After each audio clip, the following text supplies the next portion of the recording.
gets in the first word that counts, but who gets in the last word? No, the guys that always get in the last word. Brothers, Tom and Dave. You come in here with a skull full of mush, and if you survive, you leave thinking like a lawyer. Good morning. This October 12th of 2015, and we all wish you a happy Columbus Day. And we have a very special guest on today, and we're going to first get through our normal little tummy settling. Tom, are you ready to settle people's tummies? Oh, definitely. We have, as a group, we have not picked on morons. Oh. I don't think. So, half the world. Two morons are at a train station, and the first moron asks the clerk, "Can I take this train to Chicago?" "No," the clerk replies. "Well, then can I?" asks the other one. See, for those of you in Mike Madigan's district, they wanted to actually physically take the train with them to Chicago. Oh, that's right. So that takes care of that one. It's terrible when you have to explain things. What do you call a guy with no arms and legs caught in a meat grinder? Oh, Tom, please. Chuck. Oh. USDA choice? We haven't picked on the people who can't speak. So we're going to have them tune us out right after this one. Or the people that can sitting in a bar and he noticed a group of people using sign language. He also noticed the bartender was using sign language to speak to them. Curious, the man asked the bartender how he'd learned sign language. So the bartender explained these were regular customers and they taught him to sign. Well, a few minutes later, the man noticed that the people in the group were waving their hands around wildly. The bartender looked and signed, "Now cut that out, I warned you." Then he threw the group out of the bar. The man asked the bartender why he had done that, and the bartender said, "If I told him once, I told him 100 times. No singing in this bar." Oh, gee. Oh, my gosh. How about if we move on, Tom? Considering. What did the dyslexic rabbi say? I don't know. Yo. Oh. Okay.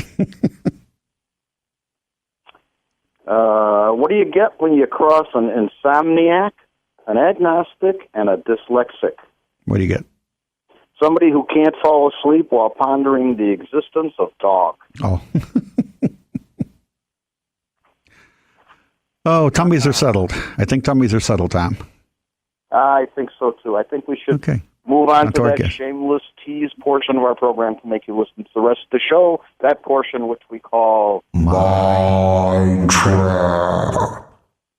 Now, this one on its face may seem really simple, but as you always know with Mind Trap questions, there is a trap involved. The Mind Trap question for today: if you were to take 2 apples from 3 apples, how many would you have?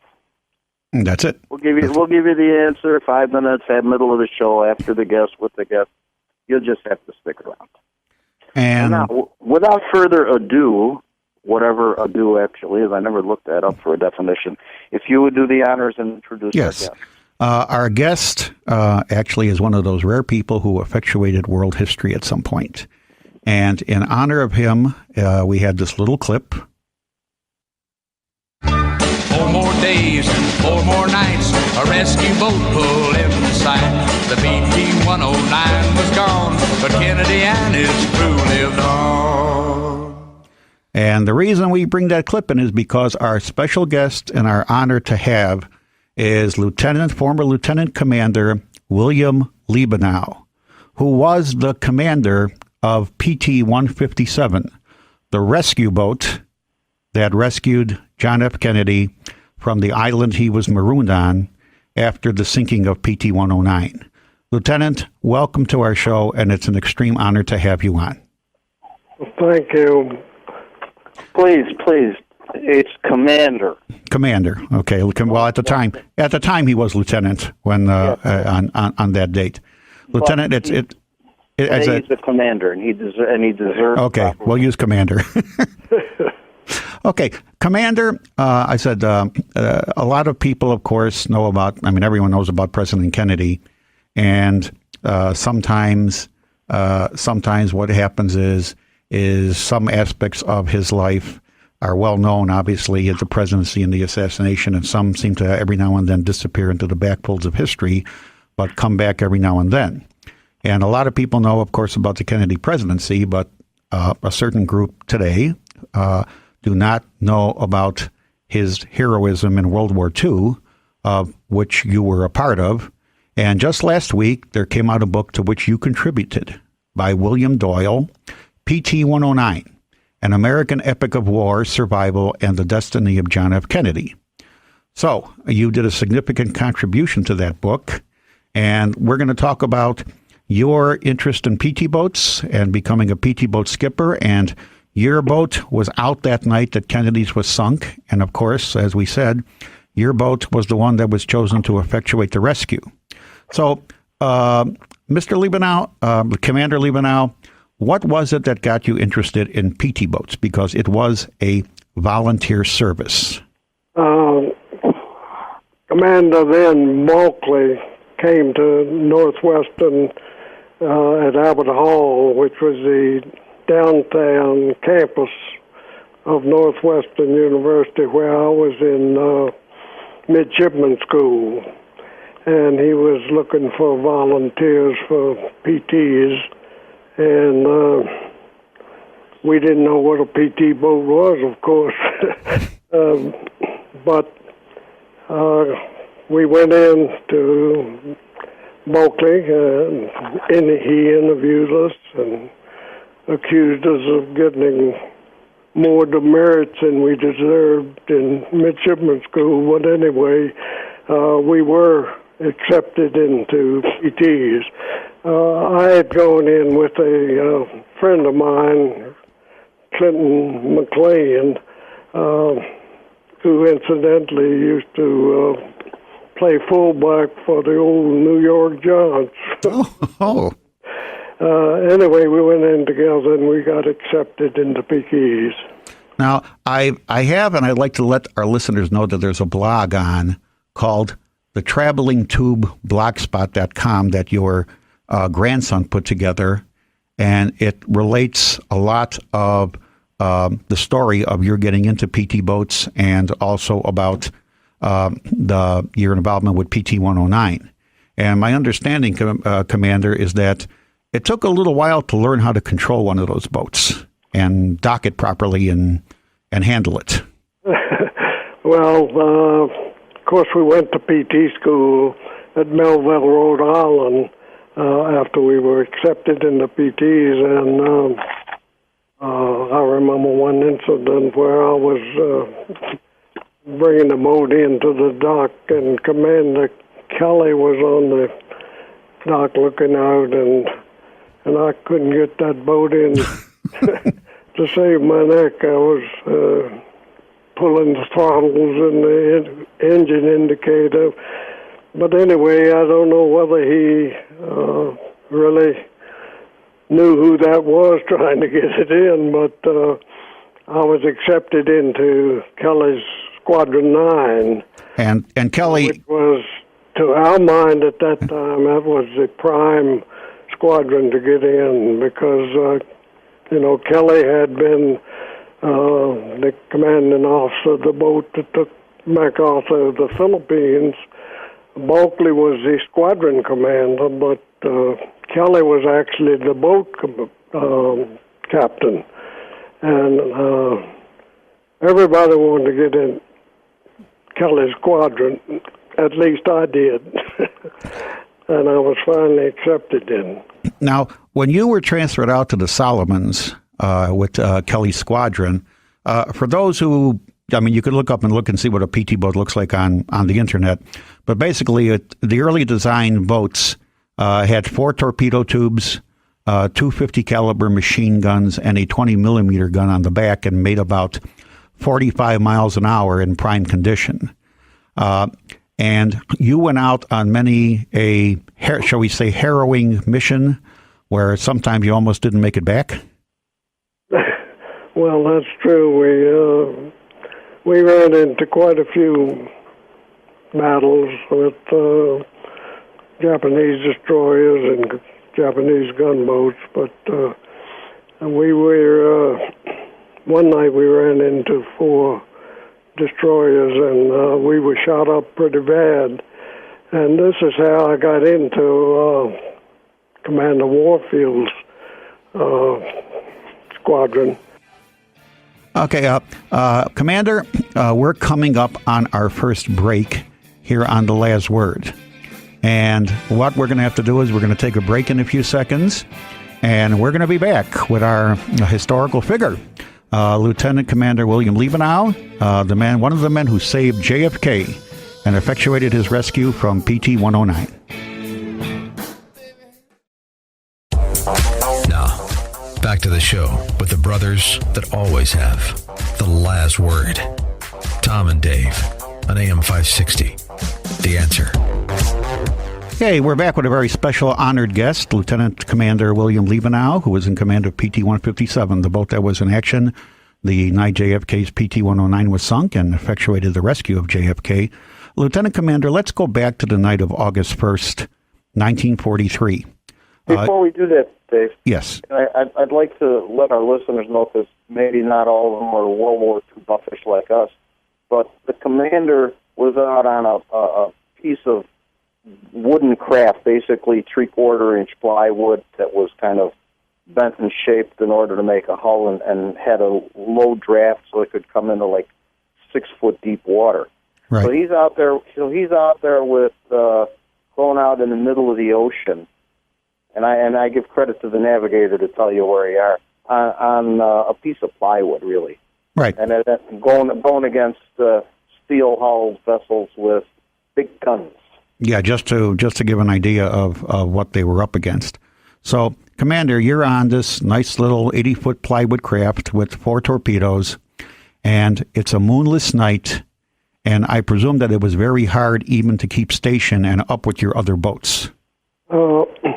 Certainly in the dark of night, it was hard to keep station. You had to stay right on the... Well, we always rowed second boat to Commander Kelly or to whoever was the lead boat in the section. And these were wooden boats, mahogany hulls and plywood superstructure.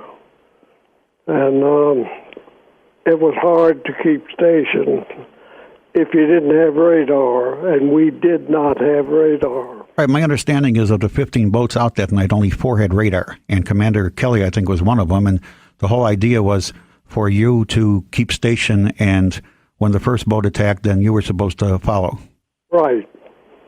And but in order to do that, you had to know where the first boat was, and then the third boat had to know where the second boat was, and things got a little messed up that night. Yes. The lead boat was the one that had radar and would try to keep the other boats in formation. Now my understanding is that JFK was under the command of Lieutenant Branningham in the radar boat PT-159. Right. And that Branningham fired his fish, as they called the torpedoes, and that there was an order to maintain by Commander Warfield, who was the commander of the base, right, that to maintain radio silence. Right. So there was a lack of effective communication between the boats as to what was going on. Correct. That's exactly right. And when Branningham fired his torpedoes, they caught fire, and of course that alerted the Japanese destroyers, and they opened fire on Alf section, and we laid smoke in front of Branningham, and he laid smoke for us, and we were able to protect each other. In the meantime, the PT-1, John Larry's PT and Jack Kennedy's PT had gotten separated from the formation, and Actually, as far as I know, they just got lost in the black of night, and that's what I'm trying to say, Commander, is that without later that night, about I estimate, I'm guessing now there was 2 or 3 hours after this action that the 109 was rammed and cut in two by a Japanese destroyer. But I think given the blackness of the night and that there was lack of radio communication, and my understanding is that after Branningham and the 159 fired his torpedoes, he started returning to base. So you had the 109 and I believe the 162 and the 169 trying to do picket duty across the area where the Japanese destroyers could come.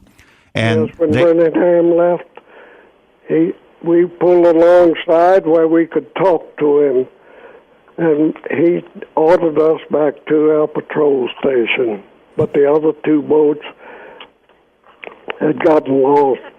I think they joined up with a boat PT-169 from another, and they made an attempt to picket Blackett Strait. But it was very hard, my understanding is, because the Japanese destroyers were using the island of Kilimanjaro as a background. They were virtually invisible. That's right, and of course the initial thought was it was shore batteries firing on us. So they were coming from the destroyers, and even the mistake was made that those aren't destroyers; those are shore batteries. Because one of the other criticisms that I think you said in what's related over here that I read is that your command always kept the PT boats had 3 engines, and you always kept your 3 engines engaged and used while Kelly's orders. That was Kelly's orders, but apparently Kennedy's group had other orders that involved a different strategy to just keep 1 engine engaged in order to keep down the wake, the churning of the water behind the ship, because the water in the South Pacific and the Solomon Islands was phosphorescent. The idea being that then you remain more invisible. That's correct. Remember, Kennedy was in another squadron. Right. He was not in Squadron 9. He was in the training squadron that came out from Melville, which was the old Squadron 2. And 3 of those boats had come out to the Pacific. We'd been out there about 9 months when Jack and Bill Battle arrived. How much time that particular night did you see any Japanese destroyers? Did you even have an opportunity to see one, or engage one, or get close enough to identify one? We actually spotted the destroyers, the silhouettes,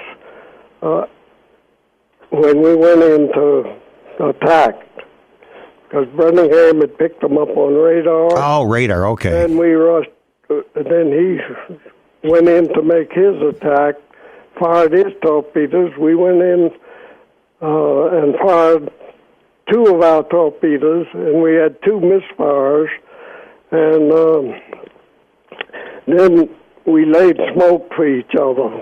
Well, it would be pretty tough for boats, the 3 boats, including the 109, that were on their own without radar, to pick up, right? And even identify. As a matter of fact, my understanding is sometimes the PTs almost misidentified themselves as enemy craft until they got close enough to see. And what happened with Kennedy was he originally thought the Amagiri was another PT boat because it was of the blackness. Well, actually, I asked Jack after the pickup and all that, I asked him how in the world he could get rammed by a Jap destroyer. And he said, actually, Lieb, I don't know. It just came out of nowhere, and that was it. It's pitch dark, and he just showed up and cut us in two, and that was it. And that's my point, Commander, is that it was so dark that night. There was no radio communication. There was no coordination from the base. You have the three boats, the 109, the 162, and the 169, operating independently without the benefit of radar. You have the Japanese destroyers silhouetted against an island, which helped hide them. So what happened really was not something that could be inconceivable. It's not something I don't think that can be laid at Kennedy's feet as a matter of negligence. Well, I mean, you were there and you know what the nighttime conditions were. That's why I'm relating that. I think people that criticize the operation, they weren't PT boat sailors. It just, we only operated at night. We only operated the darkest nights possible. And to keep station, if you didn't have radar, was quite tricky. And I can understand how Larry and Kennedy got lost from our formation. Okay, Commander, we are coming up on our second break here on The Last Word. And again, we're here with the Lieutenant Commander William Bud Liebenow. Commander, when we come back, we're going to talk about how you effectuated the rescue of JFK. And we'll be back after news, weather, and sports on WIND, The Answer. Hey, they're lawyers, so you know they'll always have the last word. Here's Tom and Dave on AM 560, The Answer. Back with Lieutenant Commander William Bud Liebenow, one of the men who helped create the Kennedy presidency by actually rescuing JFK after his PT-109 was sunk. Commander, just to finish up a little bit on the night that the collision took place, one other thing that we talked about earlier is JFK running the 109 on one engine, and that there were certain detriments and certain benefits to that, and that really, when he did run it, if the command was to run muffled on one engine, it would be pretty impossible to start up within 15 seconds or 20 seconds the other two engines to get out of the way. Would that be correct? That would be correct. Because it wasn't like you controlled everything from the cockpit. You had to send orders down to the engine room. Right. You controlled the speed of the boat, and when you wanted to put it in reverse, you pulled it back, and the motor machinist had to shift the engines into reverse. And he also had, of course, if you wanted to start them up, he had to start them up. And that's not something that could have happened within 15 seconds. No way. And, okay, Lieutenant Commander, let's move on. It was eventually, as we all know, JFK effectuated the note to Lieutenant Evans of the Australian Coast Watchers, and word came down to your base at Rendova that the crew was alive. How was it that you were picked to effectuate the rescue? Well, I like to say because we had the best boat in the South Pacific at the time. And I'd like to let people know. But I was at a reunion once, and my gunner's mate, Jimmy Smith, said the reason we were picked because we were the most expendable. Now, Now, you had to go, actually, the rescue on the island Nauru, the island that Kennedy was marooned on with the crew, was actually basically behind enemy waters. Well, of course, the Japanese controlled those islands, and the Coast Watcher Evans, he was camped out with the natives in his station, and we first contacted him. He had already picked up Jack, and Jack got aboard, and we went up and got the rest of them. And I believe there was some talk that JFK was a little angry when he got on the boat, but I believe that you said that he didn't act that way, and he basically was behind you at the wheel to guide you through the waters to that island. Jack got down in the cockpit with me. I was at the wheel. We had the two natives to guide us, who had guided us up to the Australian Coast Watchers, and the natives and Jack pointed out the island where the rest of the crew was, and we just went over there and picked them up. No big deal. But this also had to be done in the middle of the night. This had to be a nighttime operation. So you were still in a situation where you had to go out in the middle of the night, probably on a moonless or near moonless night. And of course, there was an element of danger to you and your crew in regards to effectuating the rescue. Yeah, we had to, of course, put a torpedo up in the bow of the boat with an old line lead because we didn't have depth charge equipment. He had to take a line and go down, like they used to do in the old sailing days, and give us the exact depth so we could find our way through the reefs to get to the island or whatever. So that was kind of tricky, but no big deal. Well, no big deal. For the Aces and Eights, I believe your boat was nicknamed Aces and Eights, which is the dead man's hand. Well, I mean, a lot of PT boats had nicknames like that, and and you always kept in touch with with JFK afterwards. I know that the one thing that JFK had special in his heart was anybody that was involved in PT boat service. Yeah. Well, of course, we were living in Grand Rapids, Michigan, actually on a farm outside of Grand Rapids at the time that Kennedy started his bid for the presidency, and he came to Grand Rapids, and we met, and he went on a whistle-stop tour like Truman did, from the back of the train, and I rode that train with him, and we would, go to different little towns, and he would make a little speech. And every time just about everywhere we went, somebody would jump out of that audience and run up and say, "Hey, Jack, I was on that boat that picked you up." and Jack would say thank you, and after the guy got away, he'd turn to me and say, "Who is that guy?" I'd have to say I never saw him in my life. So we got a big kick out of that. But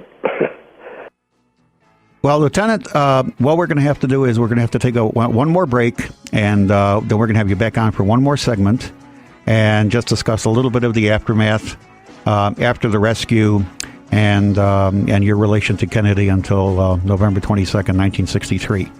So we'll be back with one more segment with Lieutenant Liebenow here on The Last Word with The Answer.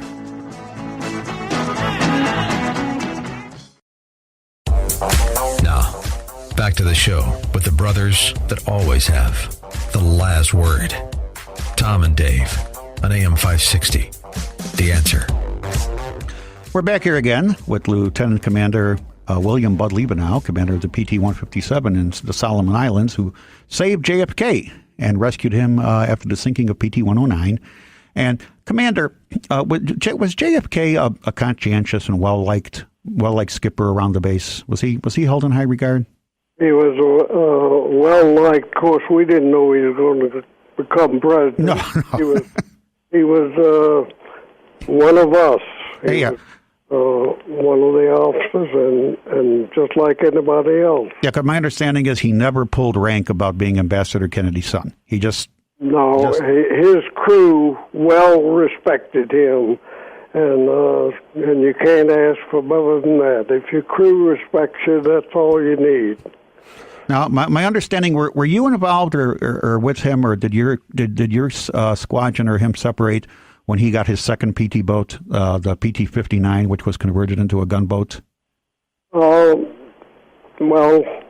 when I'd been in the Pacific for 14 months, I got orders back to Melville, Rhode Island. Commander Bulkley was back there then, and he had apparently he got any officer he wanted, and he had was making up a special squadron to go to Europe, and that's how I got back to the States. And I was at first I was the landing officer for the 3 boats to go into the French coast before D-Day, And after that,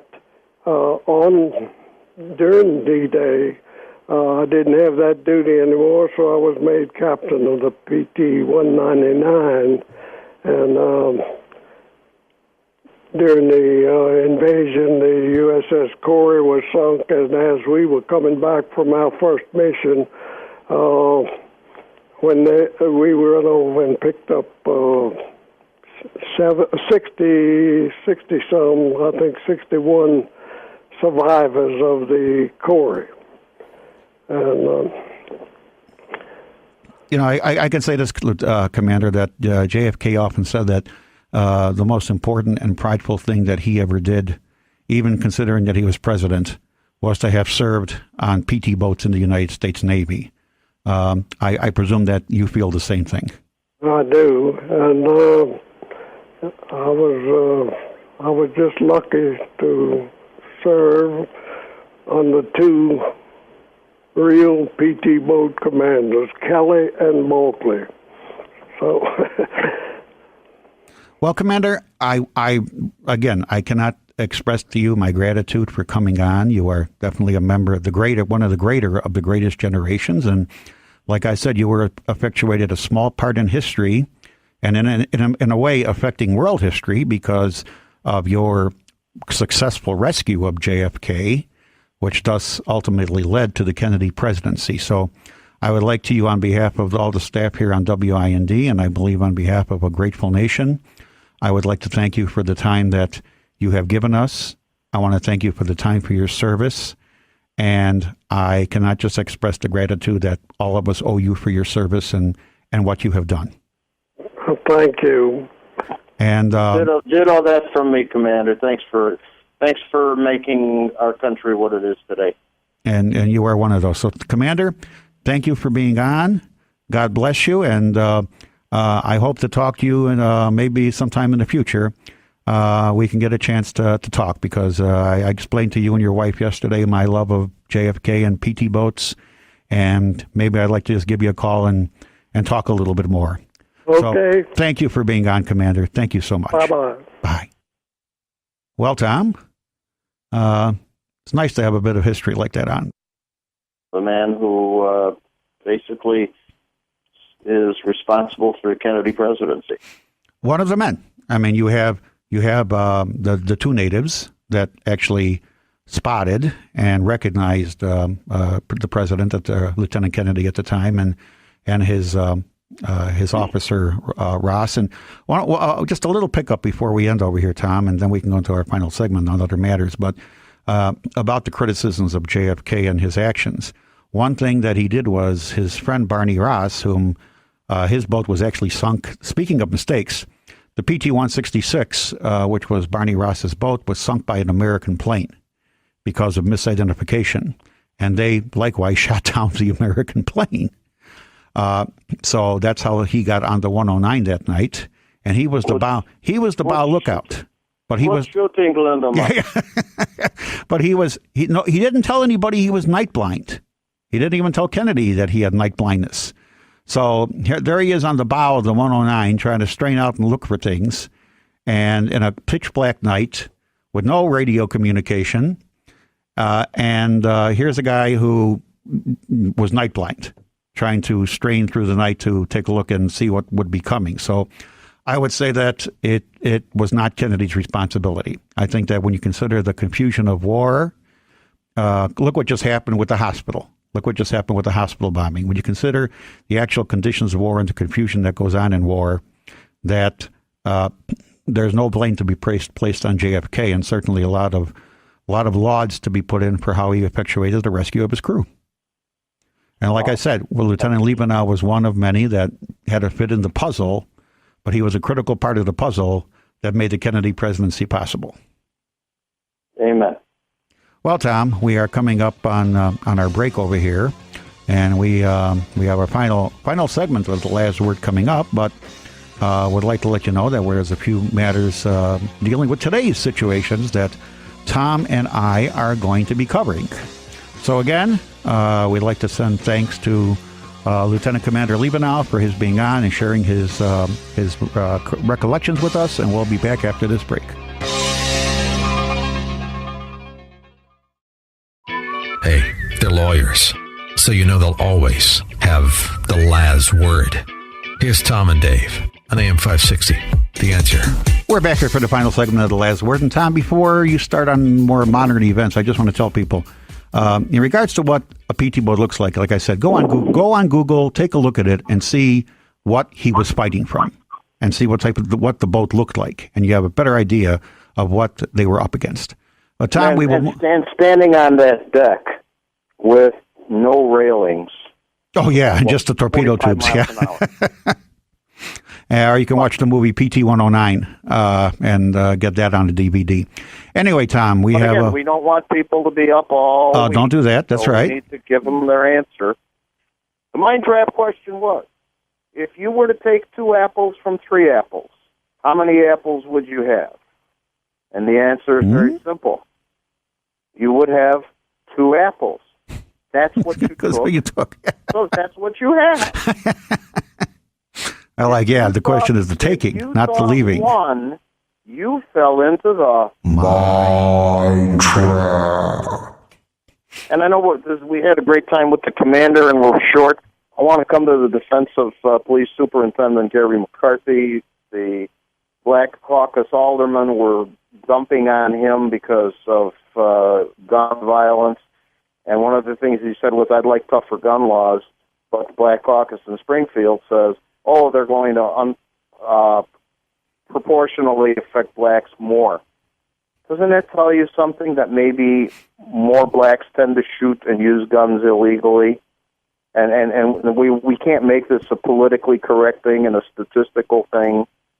Why don't you just look in your own communities? Of course, Obama won't do that. He'll do it when he's got a thing like Oregon. But he won't be out there today saying how many blacks killed other blacks in Chicago. He wasn't out there last week. And in some cases, it's gotten up to 50 shootings a weekend. I'm putting on my rose-colored glasses and hoping that perhaps for the rest of his term he might find the ability to lead from the front, not from behind, and be constantly driven. Hey, Barry, you're finishing your term. You're not running again. You don't need to constantly campaign. Still trying to find his place in history. But, Tom, I want to tell you that I wish I would have taken the website down. My son, B.J. Benedict, looked this up and said, compared Chicago a few years ago, a study was done comparing Chicago to Houston, because Chicago's number 3 and Houston's number 4. Chicago's got 2.8 some million people. Houston has 2.4 million some people.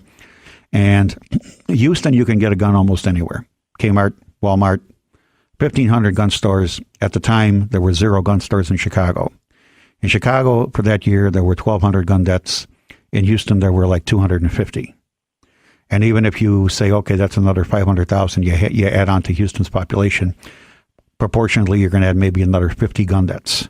So you have, in a city that allows for people to concealed carry and to hold guns and wide sale of guns, proportionately, you have a difference of 75% less deaths from guns in a city where gun ownership is wide open and where you can almost get a gun on every block.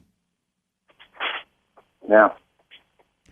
So it just goes to show you that in American society, I'm sorry to say that gun ownership sometimes is necessary and is effective, right, Tom? Yeah, my concealed gun owner, it is, which I have to start working on, myself in that regards. Well, just remember what Patty's Chicago police son said. Oh, go on. Yes, carry. I like that. Tell me. Yes. When seconds are precious, yes, Chicago police are only minutes away.